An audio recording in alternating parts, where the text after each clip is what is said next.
Saturday mornings meant Soul Train was about to change everything in your living room.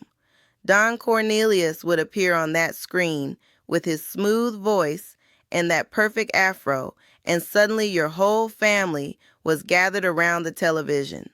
The dancers would line up for the Soul Train line, and you'd watch every single move they made, trying to memorize the steps. Your mother would be ironing in the corner, but even she would stop to watch when the Temptations came on. The smell of Blue Magic hair grease filled every black household on Sunday mornings before church. Your grandmother would heat that pressing comb on the gas stove, and you could hear it sizzle when she tested it on a piece of brown paper bag. You'd sit perfectly still in that kitchen chair while she worked through your hair, section by section. The scent would follow you to church, mixing with the smell of your Sunday dress that had been hanging in the closet all week. Platform shoes were not optional if you wanted to be anybody in the 1970s. Those thick soles added 4 inches to your height and made every step feel like you were walking on clouds. You'd save up your allowance for weeks to buy a pair from the shoe store downtown, and when you finally got them, you'd practice walking in them for hours. The sound they made on the sidewalk announced your arrival from half a block away. Every black household had a record player sitting in the living room like a piece of furniture. The turntable was always ready with a stack of 45s waiting their turn, and the needle would drop with that familiar scratch before the music started. Your parents would play Marvin Gaye, Stevie Wonder, and Diana Ross while they cleaned house on Saturday afternoons.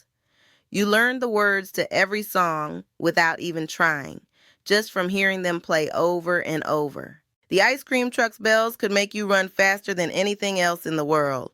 That white good humor truck would turn the corner, and every child on the block would come running with whatever coins they could find. The driver knew every kid by name and would wait patiently while you counted out your quarters and dimes. Those chocolate eclair bars and strawberry shortcake treats were worth every penny you'd saved. Corner stores in black neighborhoods were run by people who knew your whole family. Mr. Johnson or Mrs. Williams behind that counter could tell you exactly how much credit your mama had left and whether you were allowed to buy candy before dinner. The penny candy was displayed in glass jars behind the counter, and you'd point to exactly which pieces you wanted. They'd count them out one by one into a small paper bag, and 2 cents could buy you enough sweetness to last the whole walk home. Bell-bottom jeans were the only pants that mattered when you were trying to look grown. Those wide legs would flare out from your knees and brush against your platform shoes when you walked. Your mother would take you to the department store to pick out a pair that fit just right through the hips and thighs. You'd wear them with a tight-fitting shirt tucked in and a wide belt that showed off your waist. Watching Good Times every Wednesday night was like looking into your own living room. The Evans family lived in a housing project, just like some of your neighbors, and they dealt with the same struggles your family knew. JJ's paintings and jokes made you laugh, but when the show dealt with serious problems, the whole room would get quiet.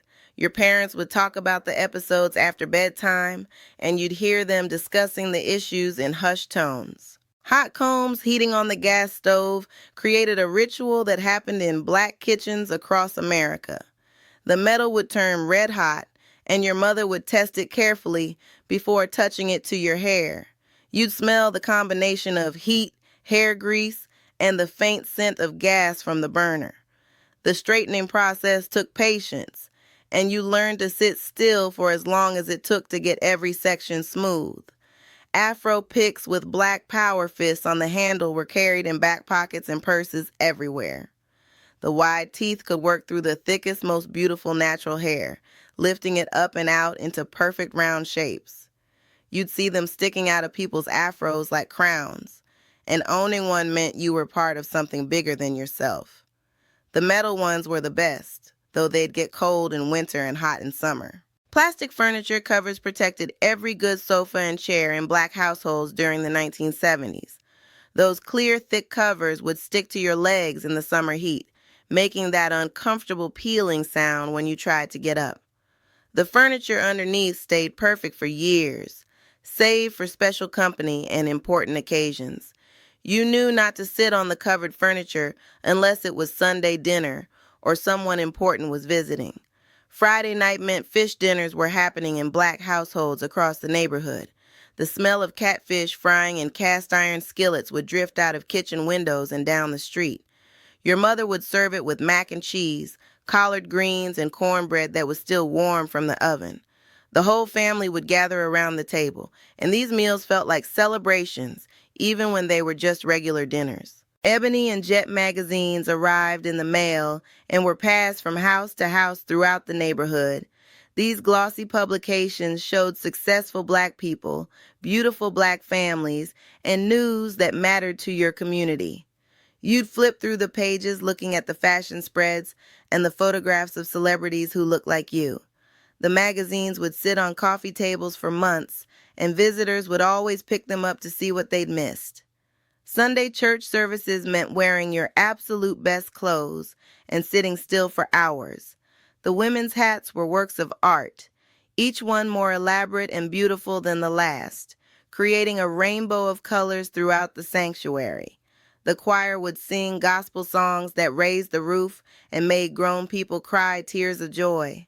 You'd fidget in those hard pews, but the music and the energy of the congregation made even the longest services feel special. Double Dutch jump rope required 2 people to turn the ropes and real skill to jump between them.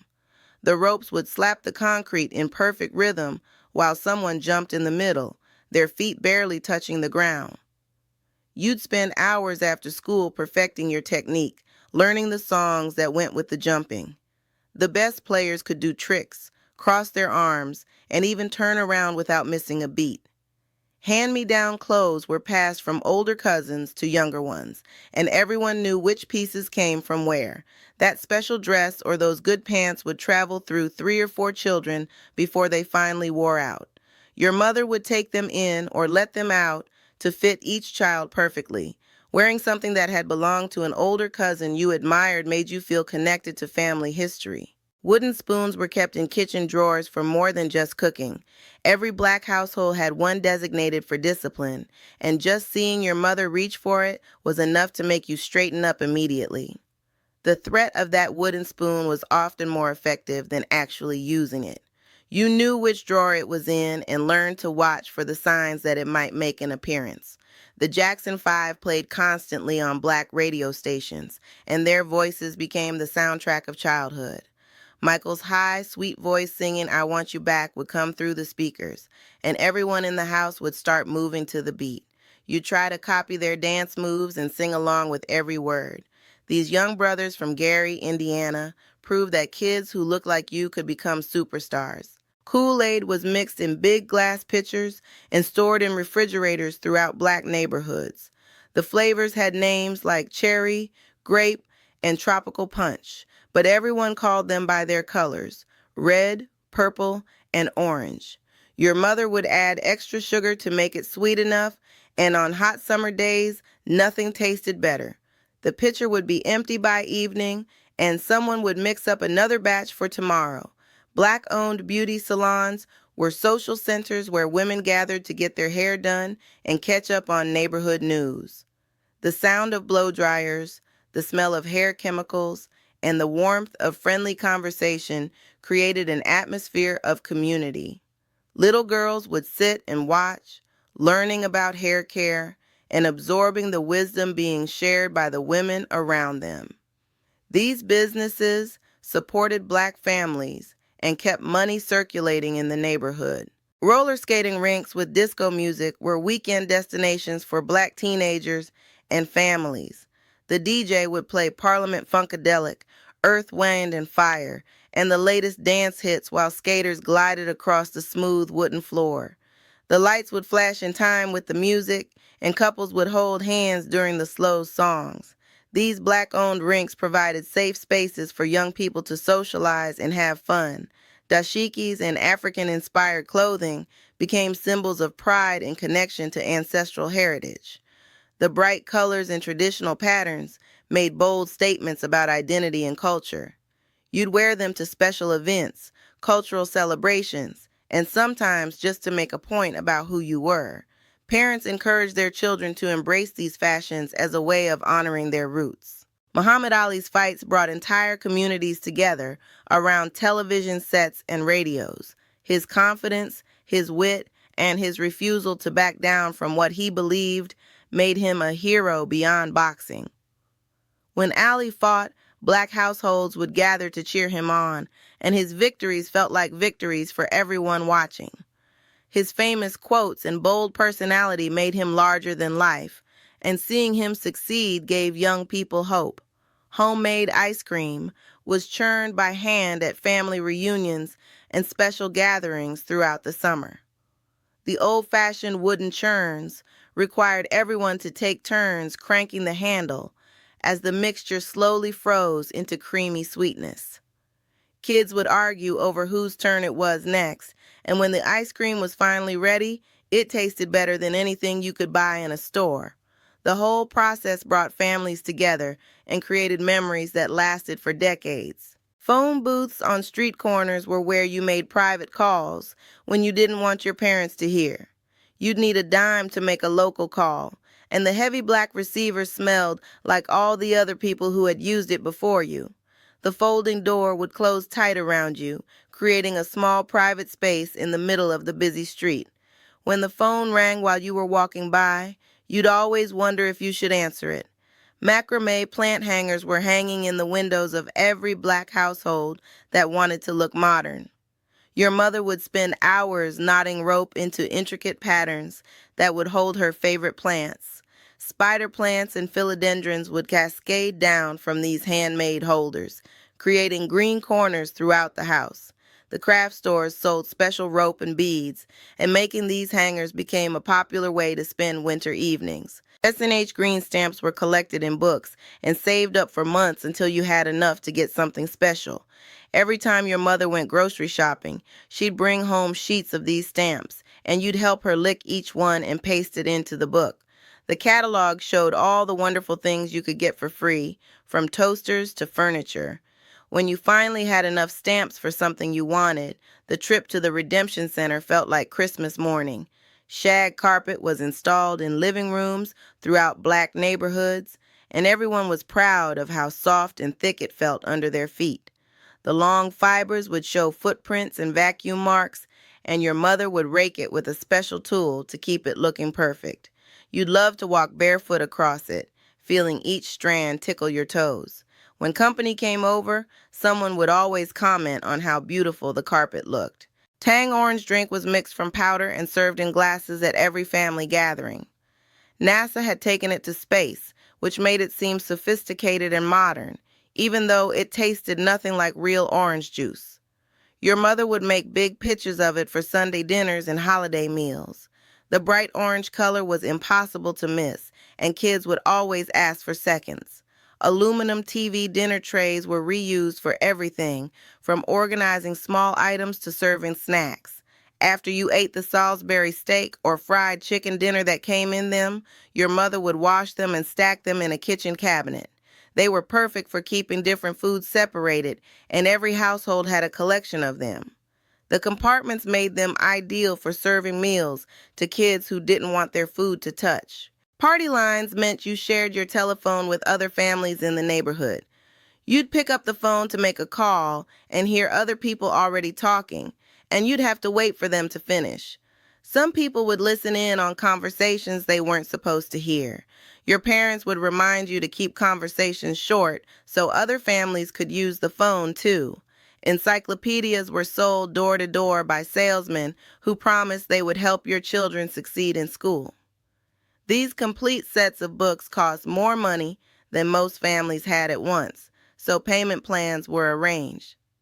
The books sat on special shelves in the living room, and you'd pull out a volume whenever you needed to research a school project. Having a full set of encyclopedias made your family feel educated and prepared for the future. Milk was delivered to your doorstep in glass bottles by the milkman, who knew your family's weekly order. He'd arrive early in the morning while everyone was still sleeping, replacing the empty bottles with fresh milk. In winter, the cream would freeze and push up through the foil cap like a small white tower. Your mother would leave a note requesting extra bottles when company was coming, and the milkman would always take care of everything. Saturday afternoon kung fu movies were shown on local television stations, and every kid in the neighborhood would gather to watch. The dub voices never matched the actors' mouth movements, and the fighting scenes were full of impossible moves that everyone tried to imitate afterward. Bruce Lee was the biggest star, but there were dozens of other martial arts heroes who could fly through the air and defeat entire armies. These movies inspired playground battles that lasted until dinner time. TV Guide magazine was essential for planning your television viewing week. The small booklet would arrive in the mail, and your parents would circle the shows they wanted to watch. You'd study the listings to make sure you didn't miss your favorite programs, and arguments would break out when two people wanted to watch different shows at the same time. Only families with multiple television sets could avoid these conflicts, but most households had just one TV that everyone had to share. 8-track tapes were played in cars and portable players throughout black neighborhoods. These chunky cartridges held your favorite albums, and you'd slide them into players with a satisfying click. The tape would automatically switch tracks in the middle of songs sometimes, creating awkward pauses in the music. Despite this problem, 8 tracks were the most convenient way to play your music anywhere you wanted to go. Tupperware parties were social events where women gathered to see the latest food storage containers. The hostess would serve refreshments while the Tupperware lady demonstrated how the airtight seals worked. Everyone would place orders for the colorful bowls, canisters, and containers that promised to keep food fresher longer. These parties were as much about socializing with neighbors as they were about buying kitchen supplies. TV test patterns appeared on television screens late at night after the programming ended. The geometric designs and steady tone would fill the screen until programming resumed the next morning. You'd sometimes fall asleep watching television and wake up to find this pattern staring back at you. It marked the boundary between the day's entertainment and the quiet hours when the world seemed to pause. Your grandmother's purse always held mysterious treasures that could save any situation. She'd reach deep inside that worn leather bag and pull out peppermint candies that had been there for months, tissues that smelled like her perfume, and dollar bills folded into tiny squares. When you were crying or scared, she'd find exactly what you needed to feel better. The sound of her searching through all those pockets and compartments was comforting, like she was a magician who could make any problem disappear. Christmas morning meant waking up to presents wrapped in brown paper bags because fancy wrapping paper was too expensive. Your parents would write your name on each bag with a marker, and inside you'd find exactly what you'd been hoping for all year. The gifts might not have looked as beautiful as the ones in magazine pictures, but they were filled with the same love and sacrifice that went into every decision your family made. Opening those simple bags felt more special than any elaborate packaging ever could. The sound of your mother's footsteps coming down the hallway late at night meant she was checking on you one more time before she went to sleep. She'd crack open your bedroom door and peek in to make sure you were covered up and breathing peacefully. Sometimes she'd tiptoe in to adjust your blanket or turn off a light you'd left on. These quiet moments of protection and care happened every single night, even when you were too asleep to remember them in the morning. Which of these moments takes you back the fastest to your own childhood in the 1970s?